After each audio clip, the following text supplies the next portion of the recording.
നമസ്കാരം, എല്ലാവർക്കും സ്വാഗതം ഡെയിലി അപ്ഡേറ്റ്സിലേക്ക്. ഇന്ന് 2025 മെയ് മാസം 9-ാം തീയതി വെള്ളിയാഴ്ച. ഇന്നത്തെ ഏറ്റവും പ്രധാനപ്പെട്ട വാർത്താ അപ്ഡേറ്റുകളും അതോടൊപ്പം നാളെയും വരും ദിവസങ്ങളിൽ നിങ്ങളെല്ലാവരും അറിഞ്ഞിരിക്കേണ്ട, ശ്രദ്ധിക്കേണ്ട ഏറ്റവും പ്രധാനപ്പെട്ട അറിയിപ്പുകൾ, അപ്ഡേറ്റുകളൊക്കെയാണ് ഡെയിലി അപ്ഡേറ്റ്സ് നിങ്ങളുമായിട്ട് ഷെയർ ചെയ്യുന്നത്. എല്ലാ പ്രേക്ഷകരും പൂർണ്ണമായിട്ട് ഈ അപ്ഡേറ്റുകൾ ശ്രദ്ധിക്കുക. അതോടൊപ്പം വീഡിയോ എല്ലാവരും ഒന്ന് ലൈക്ക് ചെയ്ത് മറക്കാതെ ഷെയർ ചെയ്യണം. നമ്മുടെ വാട്സപ്പ് ഗ്രൂപ്പിൽ കൂടി ജോയിൻ ചെയ്യുക. വാർത്തകളും അറിയിപ്പുകളും എല്ലാ ദിവസവും കൃത്യമായി നിങ്ങൾക്ക് വാട്സപ്പ് ഗ്രൂപ്പുകളിൽ ലഭ്യമാകുന്നതാണ്. വാട്സപ്പ് ഗ്രൂപ്പുകളുടെ ലിങ്ക് വീഡിയോ ഡിസ്ക്രിപ്ഷൻ ബോക്സിൽ, കമന്റ് ബോക്സിൽ നൽകിയിട്ടുണ്ട്. എല്ലാ പ്രേക്ഷകരും മറക്കാതെ ഏതെങ്കിലും ഒരു ഗ്രൂപ്പിൽ ഇപ്പോൾ തന്നെ ജോയിൻ ചെയ്യുക. ഏറ്റവും ആദ്യത്തെ പ്രധാനപ്പെട്ട വാർത്താ അപ്ഡേറ്റ്, SSLC പരീക്ഷാ ഫലം നാളെ അറിയാം. വൈകിട്ട് 3 മണിക്ക് PR ചേംബറിൽ പൊതുവിദ്യാഭ്യാസ മന്ത്രി V. ശിവൻകുട്ടി ഫലം ഔദ്യോഗികമായിട്ട് പ്രഖ്യാപിക്കും. ഫലപ്രഖ്യാപനത്തിന് ശേഷം ഉടൻ തന്നെ വിദ്യാർത്ഥികൾക്ക് ഫലം അറിയാനായിട്ട് സാധിക്കും. TH SSLC, AH SSLC ഫലങ്ങളും ഇതോടൊപ്പം തന്നെ പ്രസിദ്ധീകരിക്കും. ഈ വർഷം കേരളത്തിലെ 2964, ലക്ഷദ്വീപിലെ 9, ഗൾഫ് രാജ്യങ്ങളിലെ 7 പരീക്ഷാ കേന്ദ്രങ്ങളിലായിട്ട് ആകെ 4,27,021 പേര് SSLC പരീക്ഷയ്ക്ക് ഹാജരായിരുന്നു. അതേസമയം കഴിഞ്ഞ വർഷത്തെ 99.69% വിജയ ശതമാനത്തോട് താരതമ്യം ചെയ്യുമ്പോൾ ഈ വർഷത്തെ പ്രകടനം അത് എങ്ങനെയായിരിക്കുമെന്നത് വളരെയധികം ശ്രദ്ധയാകർഷിക്കുന്നുണ്ട്. പരീക്ഷാഭവൻ.kerala.gov.in, kerala.results.nic.in, results.kites.kerala.gov.in എന്ന വെബ്സൈറ്റുകൾ വഴി ഫലം അറിയാൻ സാധിക്കുന്നതാണ്. അടുത്ത പ്രധാനപ്പെട്ട വാർത്താ അപ്ഡേറ്റ്, സംസ്ഥാനത്തെ ഭൂരിഭാഗം മേഖലകളിലും തൊഴിലുറപ്പ് പദ്ധതിയുടെ പ്രവർത്തനങ്ങൾ ഇതിനോടകം തന്നെ ഇപ്പോൾ ആരംഭിച്ചു കഴിഞ്ഞിരിക്കുകയാണ്. ഏപ്രിൽ മാസം 1-ാം തീയതി മുതൽ 369 എന്ന നിരക്കിലാണ് നമുക്ക് പ്രതിദിന വേതനം ഇപ്പോൾ ലഭിക്കുന്നത്. അതോടൊപ്പം തന്നെ പഞ്ചായത്ത് തലങ്ങളിലൊക്കെ തന്നെ തൊഴിലുറപ്പ് തൊഴിലാളികൾക്ക് വേണ്ടിയിട്ട് വിവിധ സ്കീമുകളും ഇപ്പോൾ കേന്ദ്രാവിഷ്കൃത പദ്ധതികളുമൊക്കെ തന്നെ നടപ്പിലാക്കുന്നുണ്ട്. കിണർ റീചാർജിങ്, സോക്ക് പിറ്റ് നിർമ്മാണം, മണ്ണിര കമ്പോസ്റ്റ് നിർമ്മാണ യൂണിറ്റുകൾ, അതോടൊപ്പം തന്നെ പശുത്തൊഴുത്ത് നിർമ്മാണം പോലെയുള്ള വിവിധ പദ്ധതികളിലേക്ക് താല്പര്യമുള്ളവർക്ക് അപേക്ഷ വയ്ക്കാൻ സാധിക്കും. കേന്ദ്രാവിഷ്കൃത പദ്ധതിയുടെ ധനസഹായം ബാങ്ക് അക്കൗണ്ടുകളിലേക്ക് നേരിട്ട് ക്രെഡിറ്റ് ചെയ്യപ്പെടുന്ന സംവിധാനമാണ് കേന്ദ്ര സർക്കാർ ഇവിടെ ക്രമീകരിച്ചിട്ടുള്ളത്. അടുത്ത പ്രധാനപ്പെട്ട വാർത്താ അപ്ഡേറ്റ്, സംസ്ഥാനത്തെ വിവിധ ക്ഷേമനിധി ബോർഡുകളിൽ അംഗത്വമുള്ള 40 ലക്ഷത്തോളം വരുന്ന ഗുണഭോക്താക്കൾക്ക് ഏറ്റവും പ്രധാനപ്പെട്ട അറിയിപ്പുകൾ ഇപ്പോൾ സർക്കാരിൻ്റെ ഭാഗത്തു നിന്നും ഈ സമയത്ത് നൽകുകയാണ്. 16-ൽ പരം ക്ഷേമനിധി ബോർഡുകൾ സംസ്ഥാനത്ത് ഉണ്ടായിരുന്നു. ഇതിലാകട്ടെ പല ക്ഷേമനിധി ബോർഡുകളും ലയിപ്പിക്കുകയാണ്.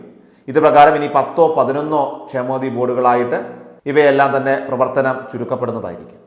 അതുമാത്രമല്ല, നിലവിൽ ഉദ്യോഗസ്ഥരുടെ എണ്ണം ഉൾപ്പെടെ ചുരുക്കുന്നതിൻ്റെ ഭാഗമായിട്ടും ക്ഷേമനിധി ബോർഡ് കാര്യക്ഷമമായിട്ടുള്ള രീതിയിൽ പ്രവർത്തിപ്പിക്കുന്നതിനും അതുപോലെ വിവിധ ആനുകൂല്യങ്ങൾ മുടക്കം വന്നിട്ടുള്ളതെല്ലാം തന്നെ കൃത്യമായിട്ട് നൽകുന്നതിനും ഒപ്പം പെൻഷൻ ആനുകൂല്യങ്ങൾ ഉൾപ്പെടെ നൽകുന്നതിന് വേണ്ടിയിട്ടുള്ള വിവിധ കാര്യങ്ങളെല്ലാം തന്നെ ഗൗരവത്തോടുകൂടി കാര്യക്ഷമമായിട്ട് മുന്നോട്ട് കൊണ്ടുപോകുന്നതിന് വേണ്ടിയിട്ടാണ് ഇപ്പോൾ സർക്കാർ നടപടികൾ സ്വീകരിച്ചിരിക്കുന്നത്. അത് മാത്രമല്ല, ഒന്നിലധികം ക്ഷേമനിധി ബോർഡിൽ അംഗത്വമുള്ളവരെ കണ്ടെത്തി അത് ഒരു ക്ഷേമനിധി ബോർഡാക്കി നിലനിർത്തുന്നത് ഉൾപ്പെടെയുള്ള കാര്യങ്ങൾ ഇപ്പോൾ സ്വീകരിച്ചു വരുന്നുണ്ട്. ഇതിൻ്റെ ഭാഗമായിട്ട് നമ്മുടെ ഭാഗത്തു നിന്നും ആധാർ കാർഡ്, അതോടൊപ്പം തന്നെ നമ്മുടെ ബാങ്ക് അക്കൗണ്ട് ഡീറ്റെയിൽസ് തുടങ്ങിയ കാര്യങ്ങളിലൊക്കെ തന്നെ വിവിധ അപ്ഡേഷനുകളൊക്കെ തന്നെ, പ്രത്യേകിച്ചും ഫോൺ നമ്പറിൽ ഉൾപ്പെടെയുള്ള കാര്യങ്ങളിൽ അപ്ഡേഷൻ ചെയ്യുന്നതിന് വേണ്ടിയിട്ട് വിവിധ ക്ഷേമനിധി ബോർഡുകളുടെയൊക്കെ തന്നെ അറിയിപ്പുണ്ടായിരുന്നു.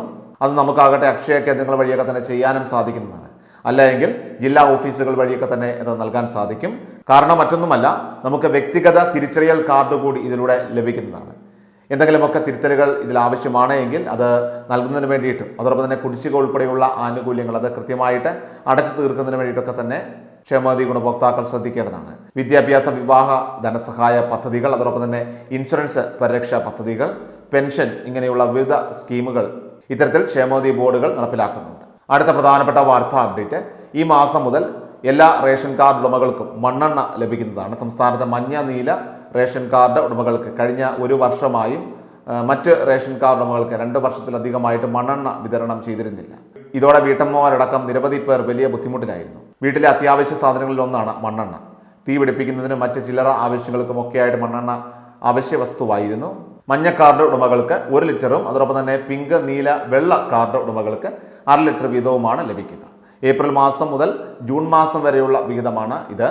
വൈദ്യുതീകരിക്കാത്ത വീടുള്ളവരെ സംബന്ധിച്ച് അവർക്ക് 1 കാർഡിന് 6 ലിറ്റർ വീതം ലഭിക്കുന്നതാണ്. പുതിയ തീരുമാനമെത്തിയതോടുകൂടി മഞ്ഞ, നീല കാർഡ് ഉടമകൾക്ക് 1 വർഷമായും മറ്റു കാർഡ് ഉടമകൾക്ക് 2.5 വർഷത്തിലേറെയായിട്ടും ലഭിക്കാതിരുന്ന മണ്ണെണ്ണ ഇനി മുതൽ ലഭിച്ചു തുടങ്ങുന്നതാണ്. ഏറ്റവും അവസാനമായിട്ട് സംസ്ഥാനത്തെ സ്വർണ്ണവില പരിശോധിച്ചാൽ സംസ്ഥാനത്ത് മെയ് 8-ാം തീയതി വ്യാഴാഴ്ച സ്വർണ്ണവിലയിൽ ഭിന്നത.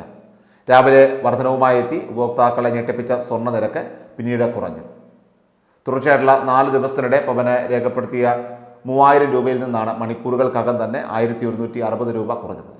ഇരുവിഭാഗം സ്വർണ്ണ വ്യാപാരികൾക്കും രാവിലെ 22 കാരറ്റിന് ഒരേ നിരക്കാണ് വർദ്ധിച്ചത്. ഗ്രാമിന് 55 രൂപ കൂടി 9130 രൂപയിലും പവന് 440 രൂപ കൂടി 73,040 രൂപയിലുമാണ് വ്യാപാരം പുരോഗമിച്ചത്. ഡെയിലി അപ്ഡേറ്റ്സ് പൂർണ്ണമാവുകയാണ്. എല്ലാവരിലേക്കും ഈ അപ്ഡേറ്റ്സ് ഇപ്പോൾ തന്നെ ഷെയർ ചെയ്യുക. നമ്മുടെ വാട്സപ്പ് ഗ്രൂപ്പിൽ ജോയിൻ ചെയ്യുക. വാർത്തകളും അറിയിപ്പുകളും എല്ലാ ദിവസവും കൃത്യമായി നിങ്ങൾക്ക് വാട്സപ്പ് ഗ്രൂപ്പുകളിൽ ലഭ്യമാകുന്നതാണ്.